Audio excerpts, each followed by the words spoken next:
Man, I love coffee. Tastes so good, it makes me feel good. But is it good for me? Huh. Hey, Jess, you're basically a scientist. Is coffee good for me?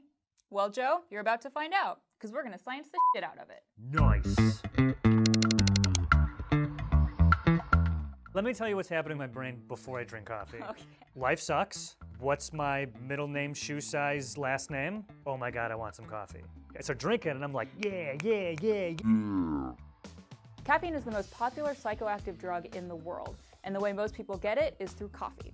When you drink the coffee, the caffeine actually hijacks your brain. There are receptors in your brain meant for a chemical called adenosine. And adenosine is what actually makes you feel tired. But when you drink caffeine, the caffeine takes control of those receptors and doesn't leave any room for the adenosine, and that's why you feel alert.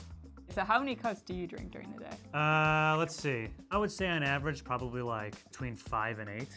You should be drinking no more than 400 milligrams. Which is what, 400 cups?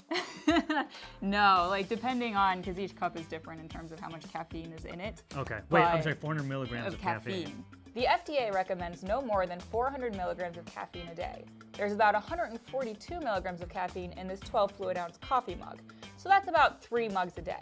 Okay, but so what if I have more than that? One thing that I'm always worried about when drinking coffee, because lots of times I'll be drinking and I'll feel like my heart like just going like super fast, and I automatically think, oh my God, I'm gonna die from drinking coffee. Is it possible that I could actually drink so much coffee that I die? And how can I find out how much will kill me? And so I can drink just a little bit less.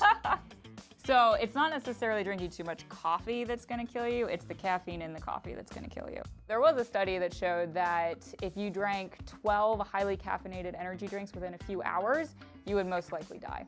So Joe, is that coffee filtered? It is.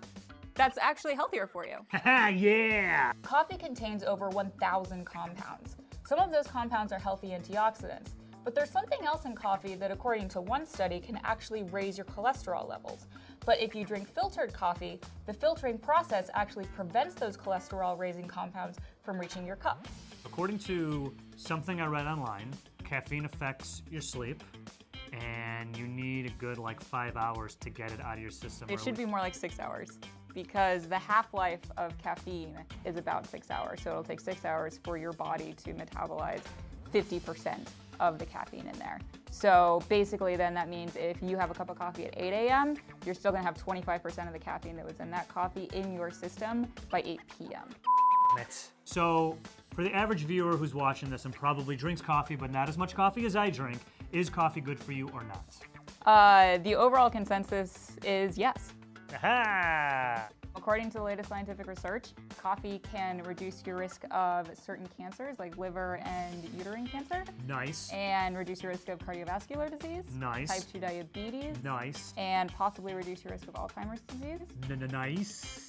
And so, yeah, overall coffee is relatively good for you. Hell yeah. Cancer-free, sharp brain, plenty of energy, terrible breath. Sorry, by the way, we didn't know we were gonna stand this close. So conclusion, coffee is the shit. You should probably stop drinking when you get older, because drinking coffee within the first hour, it can actually raise your blood pressure. Like in the day?